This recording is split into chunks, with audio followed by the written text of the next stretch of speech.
This week, we'll kick things off with an introduction to working with Jupyter Notebooks. You've already seen Jupyter Notebooks earlier in the course when we showed you the example Soccer Analysis Notebook. This week, we'll start building these notebooks together and working with them in more depth. But first, we'll be discussing why we are using Jupyter Notebooks. By the end of this video, you should be able to describe the features of Jupyter Notebooks which have led to it rapidly gaining broad acceptance within the data science community. Jupyter offers a number of features, and we've already mentioned a number of them, but let's review them. The data science process involves the steps we learned about earlier in the course. Jupyter Notebooks allow us to document that process by combining notes, code, and graphics. Most importantly, combining these features allows others to read the notebooks and understand the motives behind each step and why decisions were made. So it's simply good collaboration.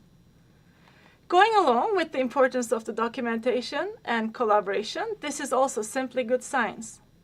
If someone else wants to examine your results or build on your findings, they can see exactly how you conducted the research. Now, replication and inspection of others' methods has been a core element of the scientific process for centuries. But the advent of computational tools has caused discussion about how to best ensure such practices when conducting science using computing. And Jupyter Notebooks aims to do just that.